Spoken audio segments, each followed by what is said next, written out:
I don't think I'd be where I would be or where I am now without having moved to Mount Isa. I guess if you don't get out of your bubble from wherever you live in, you don't know what else is going on around the rest of the world. The people, the opportunity, the places you can go see, the amount of adventuring you can do around here is just unlimited. There's community groups for just about everything. We've got most sports covered. It's like-minded people, all encouraging. Mount Isa is all about community. It's all about building those strong connections within each other. We went out the other weekend, we got 15, 20 people to come out for a big four-wheel drive. Everyone loved it. The environment that everyone made was just good. Everyone there, everyone having a go. You've got so much time after work finishes. The sun is up. I know people who put their speedboat in after work and go skiing. You're able to spend a lot more time doing the things that you love when you're not having to commute so far to work every day. You get on with everyone, everyone knows everyone, everyone's got mates everywhere. Everyone's willing to help you out too, so you won't get that in the city. I think you just have to give it a go. You just have to take every opportunity you possibly can and make the most of it. Yeah, I'm glad I've made the decision I did. Something about the town just brings you back. Experience of what it is like to be out here and get away from the hustle and bustle and the amazing natural beauty we have to offer out here and the fantastic people. If you're lucky, you might stay for 20 odd years.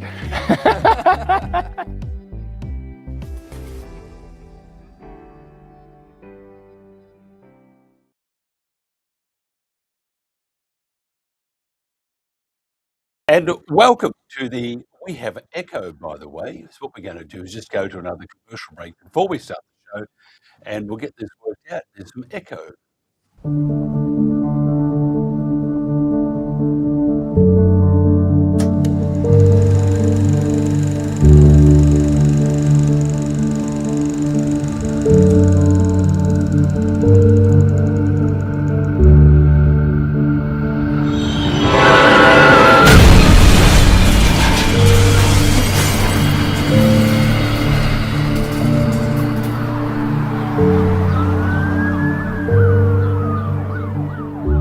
There's around 17,000 level crossings around Australia, many of these on country roads like the one behind me here. They have no lights or boom gates. We're saying this needs to change and we want mandatory legislation introduced to ensure that all trains have safety lighting. This issue affects all Australians, and we know that people that are from metropolitan areas are at greater risk of a crash with a train because they're expecting full controls in place that they're just not going to get in regional areas where these level crossings are protected only by signage. In Australia, there's strict lighting requirements for trucks, buses, cars, even bicycles. But when it comes to Australia's biggest land vehicle, trains, there are no mandatory standards in place, and this anomaly really needs to be corrected. When approaching a railway level crossing, especially those without lights or boom gates, drivers must exercise caution and must always check that it is safe to cross. But a driver can't give way to a train they can't see.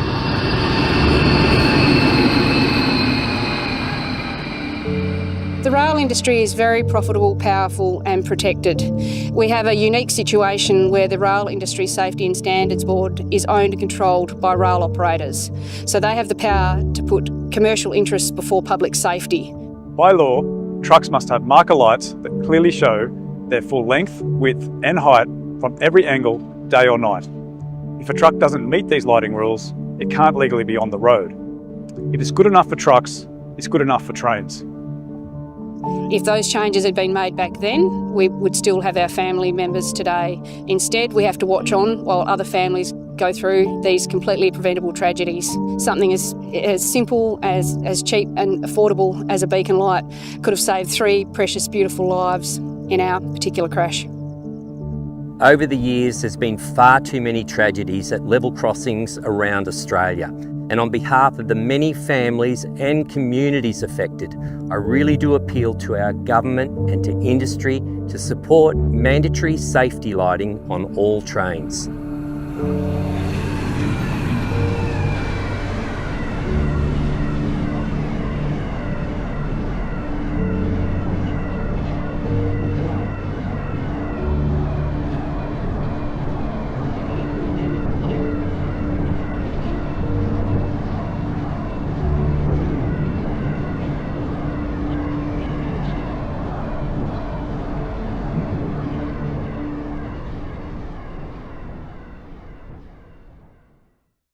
Authorised by Lara Jensen, Mount Magnet.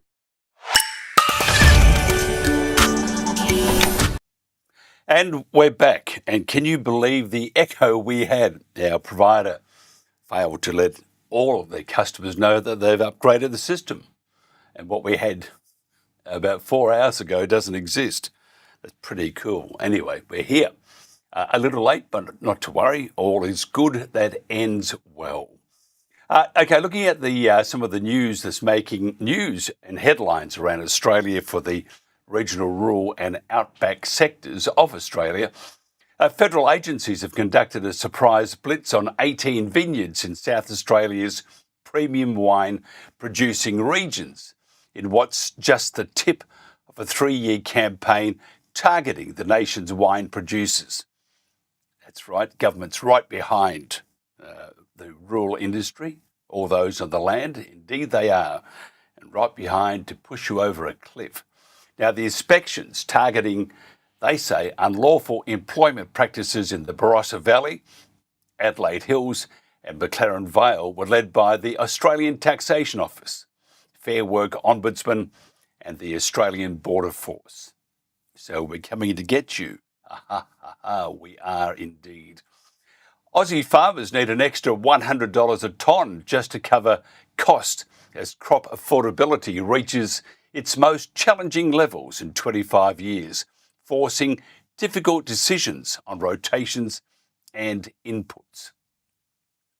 Grassroots organisation Keep the Sheep has this week launched Fuel the Bush, calling on the Albanese government to guarantee fuel security for rural Australia. And what a great organisation. Hopefully we'll have them on next week. Elders will stop handling Western Australian wool locally from next year. That's shifting operations to Melbourne as the state's sheep flock shrinks by a third in WA.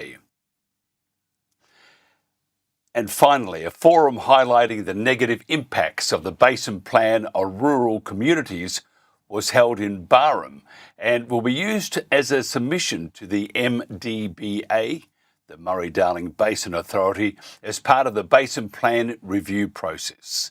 Okay, coming up next, we'll have our first guest here on the Country Telegraph.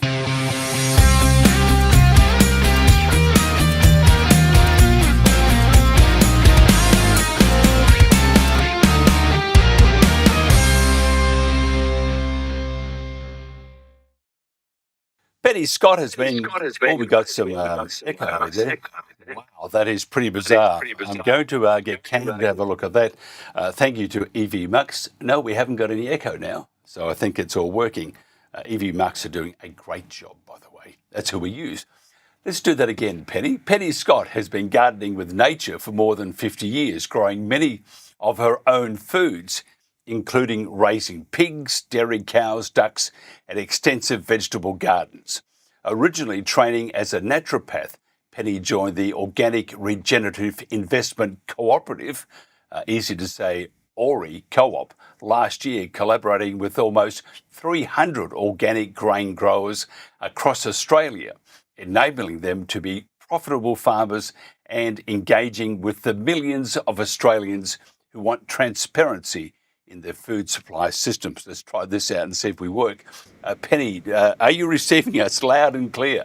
Loud and clear. Thank you very much. Thank you thank you so much for joining us. Tell us about, because I'll start with a sort of a roundabout question, because when I pop into a supermarket and I head to the organic section of that supermarket, it looks a bit sad.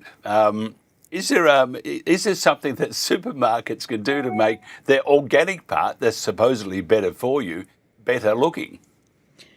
First of all, I don't shop at the market. I buy directly from growers, whether that's through farmers markets or my neighbours, because I really have that transparency of where my food is being grown, who's grown it, and how it is grown. And I can get that in a supermarket. I once approached a produce manager at Coles years ago, wondering why they have imported California, and the people want part of that issue is Well, they've been transported. They're not in season in Australia. Get the very best.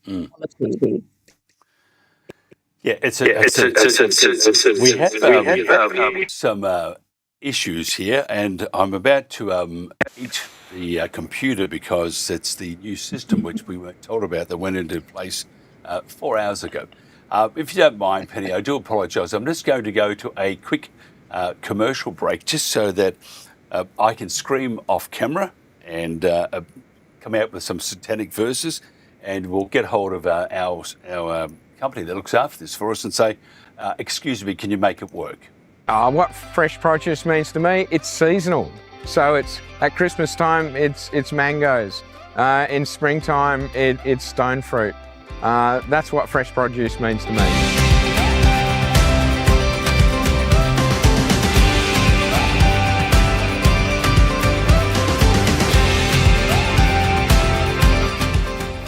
Fresh food to me means food that doesn't have preservatives and stuff on it. What are those green things? It means healthiness, probably, like to me personally. It means quite a lot to me because I don't want to actually have dirty food. Health, variety. Well, all food means everything to me. Fresh food gives me the best food, best in nutrition and usually taste as well. Something that doesn't come in a package of any sort, that hasn't been processed in any way beyond perhaps cutting it up. Fresh food means healthier options, crisp flavors. Apple!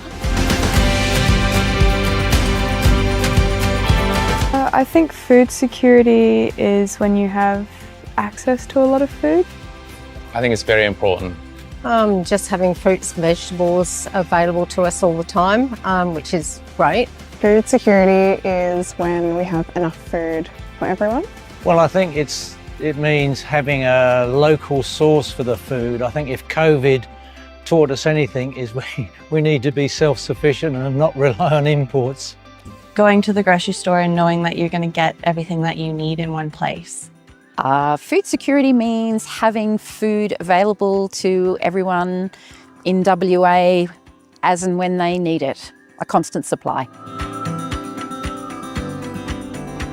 I've never really thought about that actually. I would not be happy because a lot of my meals are actually made of fruit and mostly veg actually. Would you be sad? No, I'll have chocolate. If we didn't have access to fresh food, we'd probably be a lot more unhealthy. I think that would be bad. I think we'd have to rely on imports from other places where we maybe wouldn't know what sort of quality we're going to get. You're either going to have to get it from other sources, so there's going to be price, food miles involved, or you're going to go without. Personally, I think it'd impact me a lot because I do eat a lot of fruit and vegetables. Well, I think a lot of businesses would go under. Fresh food connects us all. Our food system is strong, but not invincible. Climate, cost of production, and consumer expectations are challenging producers' profitability.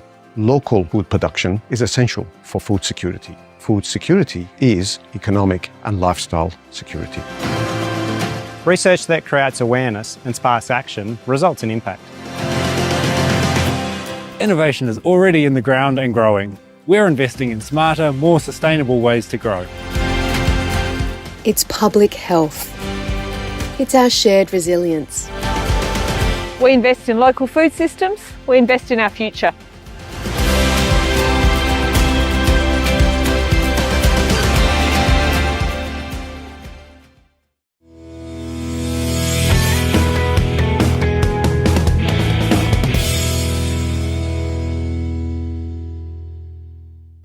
You know, it's not fair they've hidden the knives or the sharp objects here. Penny, are you there?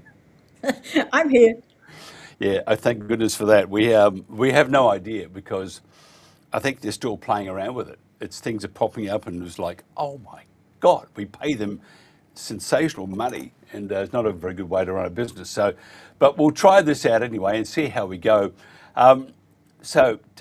You were saying, and then we had you saying it twice. So let's go back to the start. Tell us about the actual organisation. And oh no, I was actually asking you, wasn't I, about why and we just paid a commercial for the supermarkets. They want the stuff to be fresh, but their fresh stuff, their organic stuff in the supermarkets is pretty limp, isn't it? And how do they make it better? As I mentioned before, that I would not buy fresh produce from a supermarket. Certainly not the big duopoly. No way in the world. One of the reasons is because we've got no idea when those foods have been picked, plucked and packed and then transported how many thousands of kilometres to the supermarkets, because their centralised distribution system requires, and I live near Orange, which is a very well-known place for growing apples. So if you want to buy apples from Orange, you go to a local orchard that sells them direct. But if you buy them through Coles or Woolworths, those apples have been trucked from Orange to the distribution centre in Sydney and then brought back to the Coles and Woolworths supermarkets in Orange, which is totally nonsense. But it means that the integrity of those products is compromised because they're in storage for such a long time and transport. So I don't think supermarkets are the best presenters of organic food. And in fact, it might be a deliberate reason they have them looking limp and horrible because of the food miles they've travelled. But when you're buying directly from the farmer's market, you can look that person in the eye and say, oh, now what variety is this? And when was it picked? Has it been in cold storage? I'm referring to apples and pears in this particular one. And you can have that conversation. And while we have so much discussion around shortages of food, one of the best things to do is love your farmer and know them well, because that emotional connection between you two is going to mean you're going to get a preference for when there might be food shortages.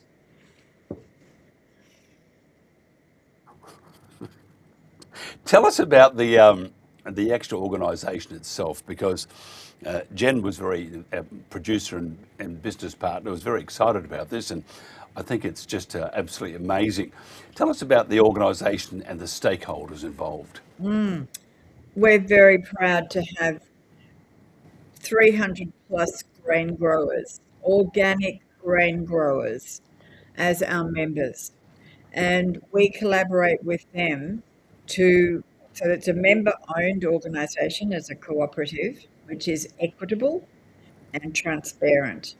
Two most important characteristics of a company, of an organisation. And they grow their grains and they set their price for what they want for their grains. And so ORI CO pays 35% of their crop value once it's in the bin. And I love your visuals there going into the silo.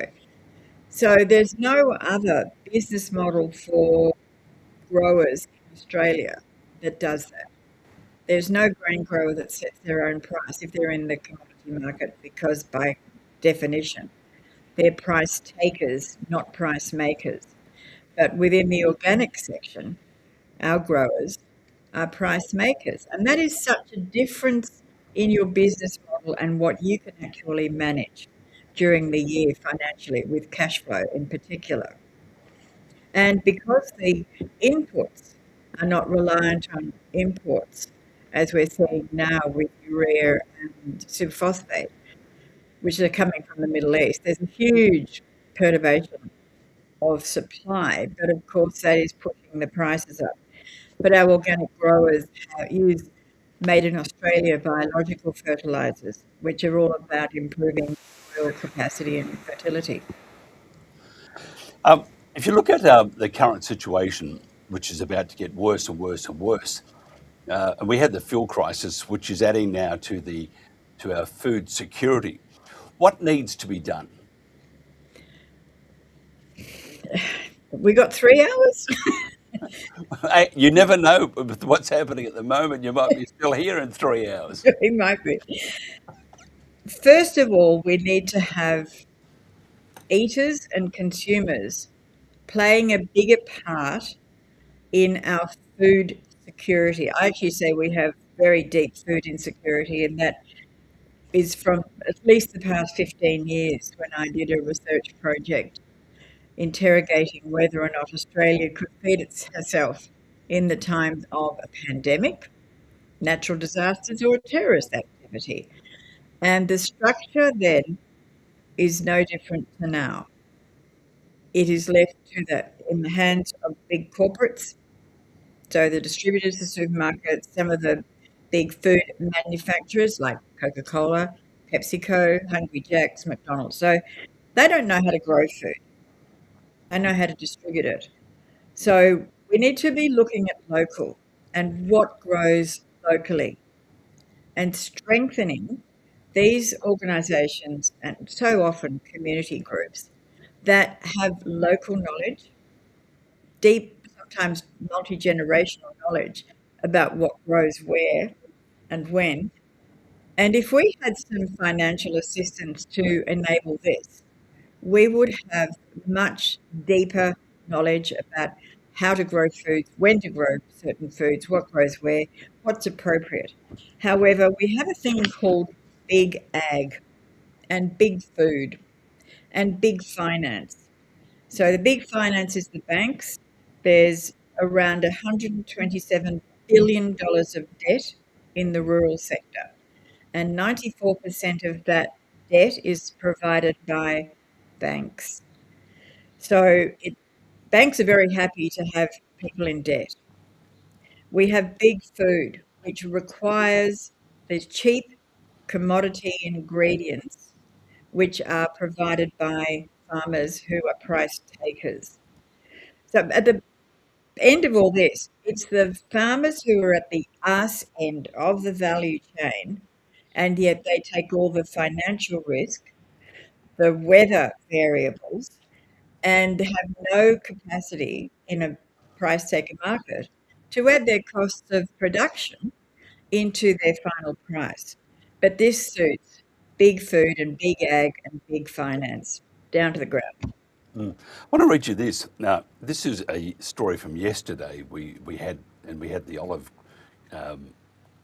Growers Association on. This little story: Health Star rating information will soon be compulsory on all packaged food in Australia. Unfortunately for the olive industry, the system fails to take into account the science-backed nutritional benefits of extra virgin olive oil, ranking it as a less healthy option than refined products such as sunflower and canola oil. What's your thoughts on that? Because it does seem, again, government has, I'll be polite, has stuffed up. Let's ask another question. Who would benefit most financially by saying that olive oil is less healthy for you than sunflower and canola? As far as I know, extra virgin olive oil is never used in ultra-processed foods. However, sunflower and canola oils are, and they're cheaper. Let's follow the money. So who gets in to create these guidelines? And I know from experience over many years, the lobbyists representing very deep vested interest in big food. So this would, to me, would be coming from the big food side, because they say margarine is better for you, a cocktail of chemicals, rather than 2 ingredients in butter. So who benefits from this? This is where we have to start asking really deep probing questions, and not just say, oh, the government should. Well, there are certain things, yes, I think the government do need to change through their agencies, but follow the money. Yeah, it's pretty incredible, and they're sneaky to the umpth degree, aren't they? I'd say other things, but because you and I are polite, and I'm on the edge of my seat at the moment. Could you tell us about actually, before we get into that, so what do consumers need to do when I'm a husband? When I go into the supermarket, I don't put a whole lot of thought into that because I'm thinking about inane things like football or something, or how to make the wife happy. So when you go into a supermarket and you look at the fresh food area as an example, what should I be looking at? Because as I said before at the start of it, we look at the organic stuff, it looks dreadful. The blue tablet is required for them, and yet you look at the stuff that's just pumped out. It looks magnificent. So what do we need to look for when we go into a supermarket? Oh, my first piece of advice is don't go to a supermarket. Look for the exit. Don't go there for a start, but Yeah. find your local food hubs and talk to the people who grow the food. Now, we just don't go there. So you've got an entirely different world of joy when you go to the farmers markets or growers hubs or community gardens, and you're going to talk to people who are really knowledgeable about food because they're passionate about it. If you want to talk football, don't talk to me. You go and talk to one of your mates who is on an equal knowledge level with you. That's where you get your jollies. And it's the same with food. I would say there would not be an employee in a supermarket who would know how to grow a lettuce. So why would you go there? I totally agree. My wife doesn't know much about football, but she tells me, and I have to agree. So sometimes it doesn't follow suit. Can you tell me about the new Eaters group? The Eaters, oh yes, this is very exciting.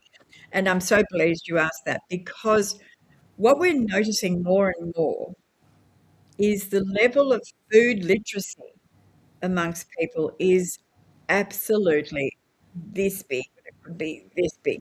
What do I mean by food literacy? It is a knowing that it makes me laugh when I see potatoes in a store, not from my growers, but in a store.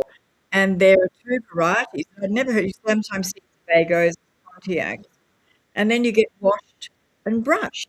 Well, I didn't know they were varieties of potatoes. So that's a literacy exercise. So if you understand the breeds of potatoes, it's like apples. So we need to name them, but we also need the literacy needs to be extending as to curiosity. Where are they grown? Are they in season? Who grew them? How were they grown? And to me, this is one of the most important issues. How many chemicals were used on them or not? How many herbicides have been used in that growing area or not? What sort of fertilizers were used in the growing of these products? Was it a synthetic cocktail, or is the soil the basis of all the fertility and nutrient density those plants are grown in? A lot of people would roll their eyes and say, what do you mean is nutrient density? What are you talking about? I've got a tomato here and I've got a tomato there. They basically look the same and what's called substantially equivalent. But the nutrient density, because of their growing conditions, will be vastly different. Yeah, we used to live in Hawaii, just below Diamond Head, and every Tuesday they would have a farmers market in the car park, and just not far from where we lived. And it was absolutely delicious and fresh, and we knew there were no chemicals. But the other side of the coin was it was cheaper. Tell me, before we wind this up, because we all think, I mean, if you look at the supermarkets, and again, just forgive my ignorance, but you pop down there, it's always expensive for that wilted piece of whatever it is. The farmers markets are great places to go to, but what about the cost to the consumer? With supermarkets, because they do not price in their externalities. And what that is which goes down the chain to the producers. Supermarkets are not the nicest people to deal with in fresh produce. Because it's a perishable product, it can diminish its quality quite quickly. And then the growers are penalised. But I wanted, if I could make another point, please, Mike, is that Coles and Woolworths, 70 to 80% of the goods on their shelves are imported. Why? Because they're cheaper than what Australia can produce. So we need to ask if we're going to be duped, and a lot of the labelling on these products is fraudulent. And if anyone from Coles and Woolworths would like to take me to task, I welcome it, because they will not even address this issue. So we need to be, this is a part of the food literacy again. What it might claim to be on a can or a bottle or a packet is not all that it seems. And we have so many instances of fraud, particularly in the organic sector, coming in to Australia claiming to be organic, and they are not. So people are duped. Supermarkets are going to do their big share of greenwashing simply to make money. That's what they're about. They're about profits, not the health of Australians. And they're a vital part of the entire distribution system of high processed foods. So for your well-being, and when did anybody ever ask you, Mike, oh, let's go and meet at the supermarket? No one. They say, let's meet at the farmer's market and we'll have a coffee and a fresh pastry and some beautiful fresh sourdough bread and eggs from chooks that are out in the sunshine. So it's actually shifting the paddock between the ears. What's the thinking, our attitudes between our ears about what do we want for the future, not just in the next 10 minutes to make dinner. So it's up to the eaters to make the changes in their own lives. And then corporates say, oh, Jesus, they're not doing what we want them to do anymore. We have to do something different. So it's up to us. We really do have the power to make the changes. But if I can leave one message, please avoid the supermarkets and go to the independent traders, the independent butcher, the independent baker, the independent greengrocer, the farmers markets. Know where your food comes from, care where your food comes from, because that will make an enormous difference to your own health and well-being, but also our landscapes. Yeah, if somebody wants to find out more, I've got that vision playing at the moment because I think it's fantastic. It really does. It says a lot. A picture says 1,000 words. Tell us about, if we wanted to find out more about what you do and what your organisation does, how do we get in contact with you, and what's the website and stuff like that? We have a crazy website. If you've got a pencil and a piece of paper, it's called Organic Investment Cooperative.com.au. That's not so bad. Oh, good. I mean, after 3 or 4 attempts, it'll work. Yeah. You probably need to shorten it down a bit. Penny, it's a pleasure talking, and I would like to do more of these because I think, as you said, we could talk for 3 hours. We haven't got that time at the moment, but we can space this right across. And I think you have some great information. Your background is just looking after the health and well-being of us mere mortals. And for that, I think you have immeasurable knowledge. And I would like to thank you for being part of our show and putting up with the stoppages. We couldn't do anything about it. We knew nothing about it. It's like, oh, wow, they didn't tell us. But we got nothing like live TV. It does. And I think being a weekend, I can see the Scottish way of making you healthier, and that's a whiskey. That'll be waiting for me tonight at about 7:30. Yeah. Have to wait that long. Penny, thank you so much for your time. Thank you very much, Mike. This is the Talking Telegraph. No, it's not. It's the Country Telegraph.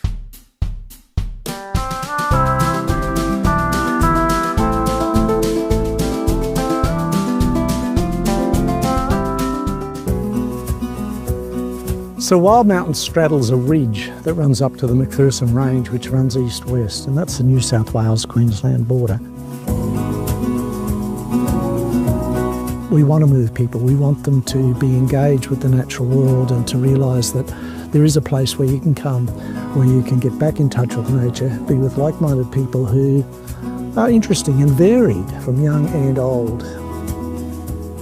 It's really amazing to be here on the ground with incredible organisations like Wild Mountains.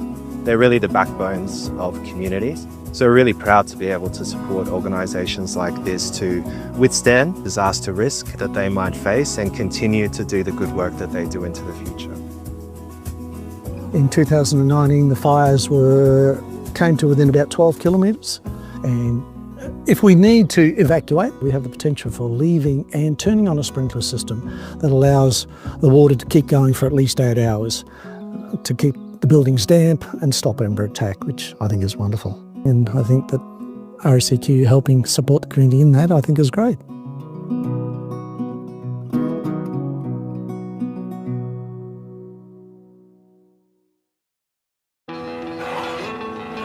Buy Australian made and you're backing local jobs, a stronger economy, and the way we live right here. Australian made, made right here.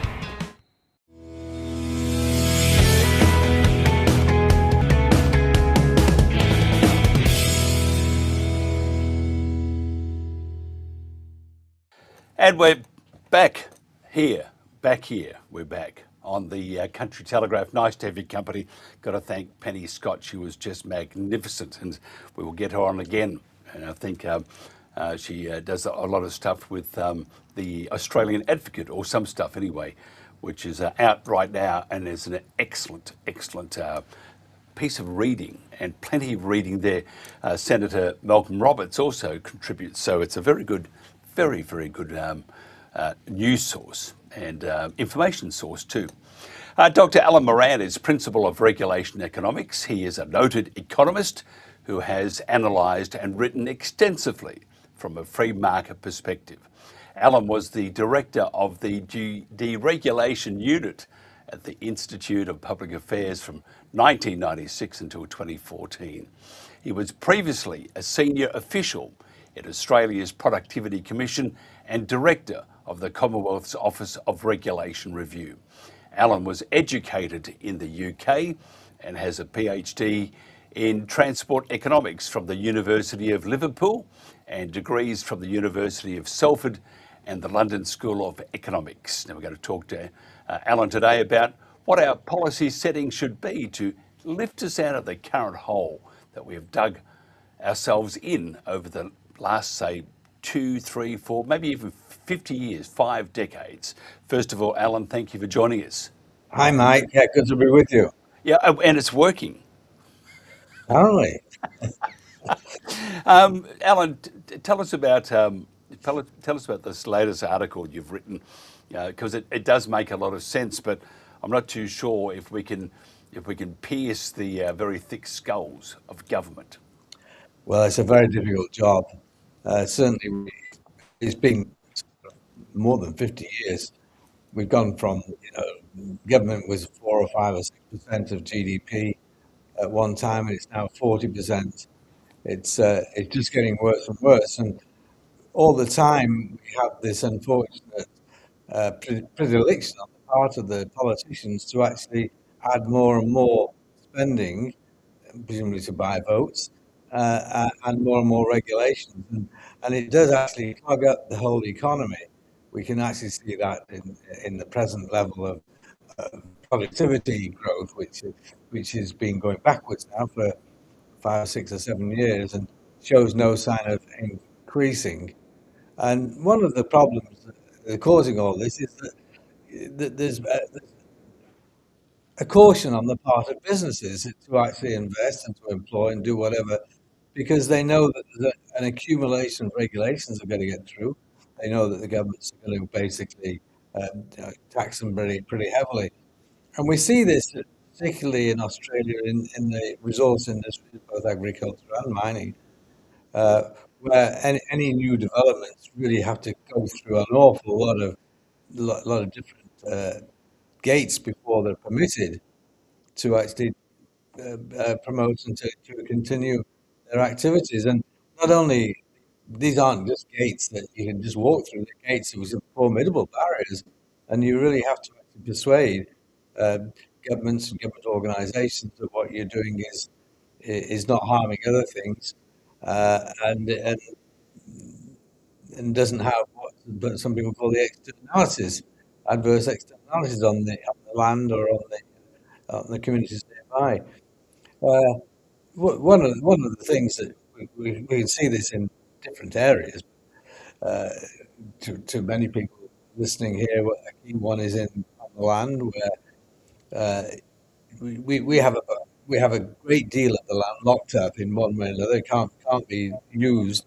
About 15% of Australia is intensively farmed, and that while that farming of that isn't being arrested, increasing that 15% is difficult, and also even the 15%, the land which is being cleared usually has caveats on it to stop any further clearing and to ensure that any remnant vegetation is protected. All of this adds costs to the farmers and therefore to the consumer. If we're looking in terms of other elements of rural or primary industry, fishing, for example, something like 25% of Australia is ruled out from fishing. We don't allow it in those national oceanic parks, etc. And there's kind of a scandal that we've probably got the biggest coastline, biggest domestic fishing potential in the world, and yet we import 70% of the fish that we eat. So, all of these things impinge on our activities and our abilities to produce. And the biggest one is mining, which is responsible for maybe 50-60% of our exports nowadays. The new developments in mining are really very savagely examined before they're allowed to go forward. It used to take about a couple of years before when you found something, and then you had the ability to go produce it, even less than that, going back 50 years ago. But now it takes about 10 years, even if you're allowed to do it. And of course, a lot of things you're not allowed to do. You're certainly not allowed to open new mines for coal in New South Wales and other places. And the government impinges very severely on other aspects of fossil fuels. You're not allowed to look for gas onshore anywhere in Australia except parts of Queensland, maybe. And oil is also severely circumscribed. It has to pass many, many tests, and there is no possibility in these fossil fuels. And the government saying, listen, enough is enough. We ought to just develop this gas or this oil or whatever, because the ministers, in other words, aren't allowed to overrule the various regulatory arrangements which have been put in place. Yeah, I'm just reading here how, because we are, the talk of doom and annihilation is still there, it's floating around, because if we stop getting our fuel supplies, which looks like it's going to maybe sneak through now, but at an increased price. So I just want to read you this. In Queensland, a Taroom trough, that's about 750 square k's in size, which is located in the Bowen Basin and about 4 hours west of Brizzy, has a sea of oil that could potentially supply up to 1/4 of the country's needs and protect the nation from future global supply issues. That alone says, that says that we do have enough to offset sometimes the hiccups from the rest of the world and push us forward. But I don't see any, even though Shell, they're drilling 200 barrels of high quality crude a day from there, and Elixir Energy, they own interest in the trough, estimates the acreage held by Shell alone holds 3 trillion cubic feet and 256 million barrels of light oil and condensates. So that alone says that it's not all doom and gloom, but you mentioned, or you point out that government, it's a thing that needs to be broken. We need to be doing more and probably looking after Australia a lot more too. How do we get the government and governments, state, federal, and even local, and companies to say, all this oil is in Australia. we need to be looking after Australia. Do you think Bowen and Albanese's quest to save the planet and go windmill and solar and stuff like that, do you think that's becoming intrusive to the prosperity of Australia? Oh, absolutely, it's intrusive in that, and that was clear with the scare we have, which is still on in the Persian Gulf, trying to get through the Straits of Hormuz. I noticed Minister Bowen said, "Oh, you know, solar and wind are the best because they can't be stopped at the Straits of Hormuz." Well, neither can Australian coal or Australian oil or Australian gas. We can produce all of this. You mentioned the Taroom area. There's only Shell that's actually active in that area. And the reasons why others aren't active in Queensland is that Queensland has a particularly onerous fiscal tax regime. The Queensland government is much more receptive to development than other state governments, but they do have a very high tax, which can be as high as 60% on some coal deposits. So that deters people. We even more than that, we have a situation in Victoria which is far worse. Basically, there's so much potential gas and oil in Victoria, and yet it's not permitted to be explored even, certainly not developed, because the minister involved believes that we ought to go to wind and solar.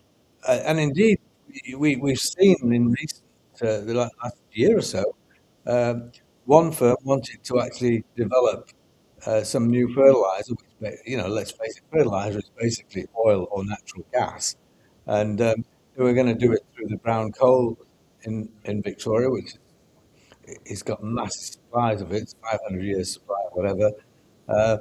And they went through several years negotiating with the minister. The minister then said, no, you can't do it. So they took their project off to New Zealand. That would have been itself supplied about a quarter of Australia's fertilizer requirements. And, we basically said, no, we don't want to do that. We're going to import our fertilizer from the Persian Gulf. Well, hello.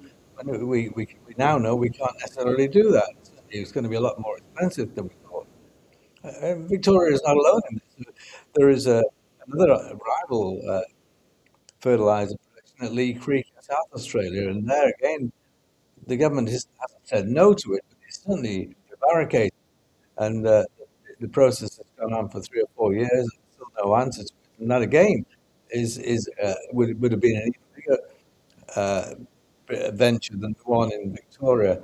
So, we have a whole lot of people which basically aren't politicians, are risk averse or ideologically predisposed away from fossil fuels, and we are awash with them in this continent. We've got a whole continent, a lot of fossil fuels, and we're not allowed to develop them by the politicians involved. Even when they are permitted, we're not allowed to use the technology. The United States, as you would know, has gone from a major importer of gas and of oil into I think the biggest exporter in the world, as a result of applying technology which are well established in terms of various sorts of drilling techniques and uses called fracking, uses to actually extract or entice the oil and gas to come out of its cravats and be used. These aren't permitted in Australia. We have, various dignitaries have gone through this process and written reports and said, yeah, that's pretty fine. They're fine. Well, they are fine. There's a million fracking exploration holes around the world, and not a single mishap. But we don't allow them here because some people think, they use a whole lot of it. Some people don't think we should be using oil anyway. Others say, well, we'll get the chemicals get into the water table. It could be harmful. In fact, indeed, a lot of farmers are guilty of making those sorts of claims, in spite of the fact that essentially they put on their land fertilizer, which is oil and gas extracted from oil and gas. Yeah, it's I think if we could do away with government, but we can't. We have to have someone to mess things up, and they're doing that magnificently. Just quickly, because we had the CFA on yesterday talking about a request for the government to fund the AI cameras to help prevent catastrophic bushfires, as we've just experienced in Victoria. So let's look at and I said, well, what's the difference between Jacinta Allen, except for the 15 to 30 billion she gave to the CFMEU, and because they needed it. But we have Jess Wilson, and we had another politician on the other day, and she was talking about the renewables, and I'm thinking, wow, this is a pretty interesting conversation. I could have been speaking with the Labor Party. So because you are in Victoria and you're enjoying the political climate to the umpteenth degree, what's your thoughts? I mean, do you think there is much difference between Jess Wilson and Jacinta Allen at the end of the day? And more importantly, do you think Jess Wilson is going to make, and I have to say not, she's not going to make much difference to the voting numbers when the time comes to vote? Well, no. I mean, Jess Wilson's policies and a great many things are very like Labour. Labour's policies are, I mean, she does say we ought to reduce spending and we ought to reduce regulation, but it's rather unspecific about where she's saying that. You know, I'm not sure what she would make in power. Hopefully she would make some. She's saying very little on the renewables themselves, and basically it is the renewable policies federally and to some degree in Victoria itself, which has created the very high electricity and energy prices that we have in Australia, because the policies basically prevent us from using coal and gas and looking for oil. I think Jess Wilson is saying, well, this is basically nothing to do with us. It's a federal policy, which to some degree is correct. But I'm not sure that she has a different view on renewables from the sort of extreme views that the Labour Party and the Greens have got in this state of Victoria. Basically, that view may change now. I mean, we do see the scare we've had through the Gulf, and indeed I noticed, again, Minister Bowen saying, well, the sun comes directly without going through the Strait of Hormuz. It's a great and predictable source of power. Well, so is our coal and so is our gas locally. And that we do know that although it's predictable, it's high cost in the case of solar and wind. And it's not predictable, it's not controllable by humans. It's basically controllable by nature and by the day and the night. So, we've got this immense legacy of hydrocarbons and minerals generally, and yet we sit on this continent and we put more and more impediments to the development of it, as a result of which our living standards are declining. We could be, or we should be, easily the richest country in the world in terms of the natural resources we have and the sort of peaceful nature of Australia. But we've been going backwards, and we'll continue going backwards under present governments. It's pretty unsavoury. We would describe them politely as a bunch of dill pickles. But I mean, there are other words which we would use off camera, of course, but not on camera because it's a family show, Alan. Now, if somebody wants to find out more about what you do, Alan, how do they do that? Well, most of my work is on my website, which is called Regulation Economics, regulationeconomics.com. And you can see a lot of the material that I've written, much of it published in magazines like The Spectator or Cooperative. And I can be contacted through there. Absolutely fantastic. And thank you for your patience too. There's some things we can't do much about. Dr. Alan Moran, always a pleasure, and we'll do more of this. This is the Country Telegraph.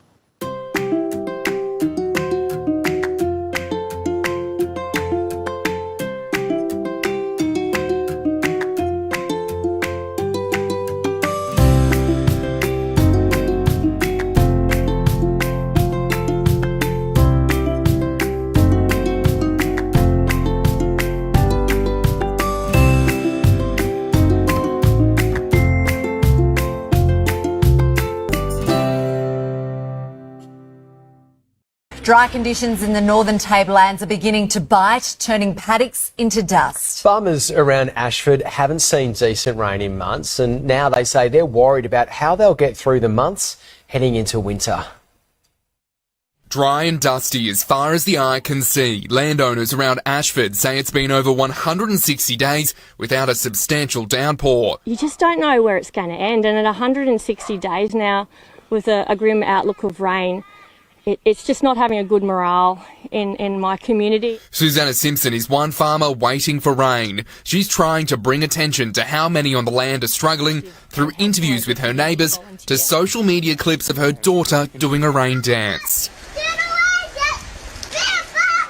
It's just a beautiful way, I suppose, to show how much we're needing the rain. And the little girl, you know, singing a rain dance and the sprinkler going, and in a dry, you can see the backgrounds, it's so dry. The support of groups like Aussie Hay Runners has been vital as people run out of feed, sending their stock to the sale yards. A lot of people calling me for community support and charity support and knowledge of that, and mental health in some people is declining. Creeks and dams across the district have been dry since Christmas. The latest DPI forecast has most of the northern tablelands expected to fall into the drought-affected category by the end of May. Local MP and Shadow Ag Minister Brendan Moylan says he's yet to hear from the government on what can be done to support communities like Ashford. I've made a series of representations to the Minister for Agriculture in regional New South Wales about drought support and the fact that at the moment there is no drought support for transport of fodder, stock, or water for that matter. In a statement, Minister Tara Moriarty says the government has been introducing new drought products and services, including low-interest loans, $43.2 million for farm business resilience, and extending the Drought Adoption Officer program. The severity is getting worse, and I think the outlook for winter, we need a strategy, and we need it to start rolling out now to help support these people. People are just trying to keep their core stock. James Carter, 7 News. And welcome back to we haven't got Jake in there. He's just dropped out. We'll come back to Jake in a second. This is the Country Telegraph. Coming up next, we'll talk the Aussie, and we have Echo too, which is going very well. We have we're going to talk the Aussie Hay Runners, talk about them and what a great job they are doing, which is just absolutely stunning to say the least. This is the Country Telegraph.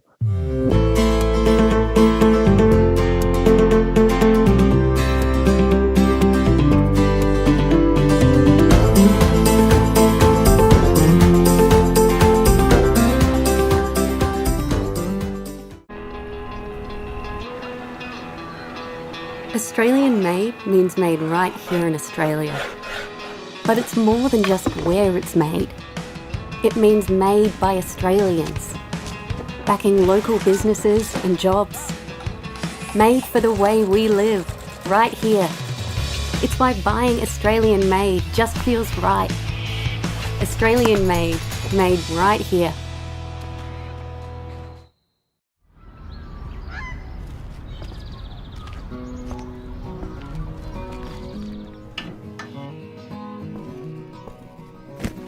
Hi, I'm Scotty Prince, former NRL player for 16 years. I hadn't been playing for the Broncos very long when I lost my dad in a car accident. It was only a couple of weeks after my 21st birthday, and it was pretty difficult. I think about my dad every single day. None of us think it can happen to us, but you just never know. You might think you're a safe driver, but no matter how experienced you are, it's important to think about what you can do to keep yourself and others safe on the road. Sometimes being behind the wheel can bring out the worst in us, and we get angry and impatient and do stupid things. But don't let a car change who you are. Safer driving starts with you.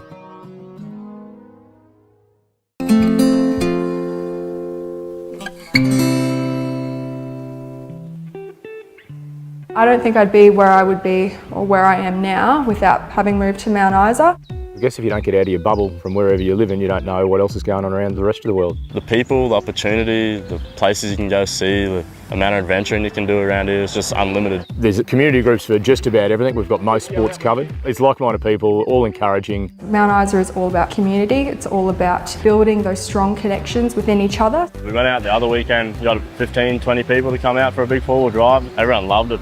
The environment that everyone made was just good. Everyone there, everyone having a go. You've got so much time after work finishes. The sun is up. I know people who put their speedboat in after work and go skiing. You're able to spend a lot more time doing the things that you love when you're not having to commute so far to work every day. You get on with everyone, everyone knows everyone, everyone's got mates everywhere. Everyone's willing to help you out too, so you won't get that in the city.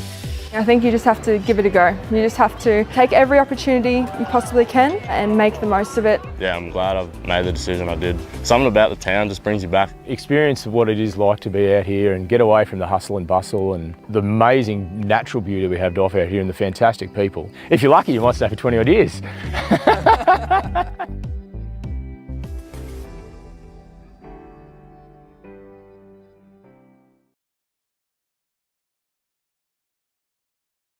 And we're going to try this out. I'm not all that hopeful, but let's give it a whirl.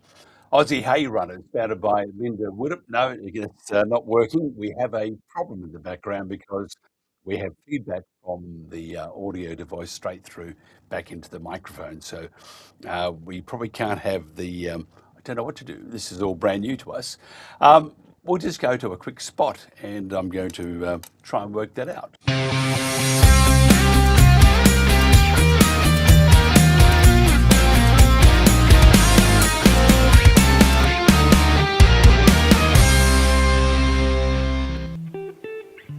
I don't think I'd be where I would be or where I am now without having moved to Mount Isa. I guess if you don't get out of your bubble from wherever you live in, you don't know what else is going on around the rest of the world. The people, the opportunity, the places you can go see, the amount of adventuring you can do around here is just unlimited. There's community groups for just about everything. We've got most sports covered. It's like-minded people, all encouraging. Mount Isa is all about community. It's all about building those strong connections within each other. We went out the other weekend, we got 15, 20 people to come out for a big four-wheel drive. Everyone loved it. Like, the environment that everyone made was just good. Everyone there, everyone having a go. You've got so much time after work finishes. The sun is up. I know people who put their speedboat in after work and go skiing. You're able to spend a lot more time doing the things that you love when you're not having to commute so far to work every day. You get on with everyone, everyone knows everyone, everyone's got mates everywhere. Everyone's willing to help you out too, so you won't get that in the city. I think you just have to give it a go. You just have to take every opportunity you possibly can and make the most of it. Yeah, I'm glad I've made the decision I did. Something about the town just brings you back. Experience of what it is like to be out here and get away from the hustle and bustle and the amazing natural beauty we have to offer out here and the fantastic people. If you're lucky, you might stay for 20 odd years.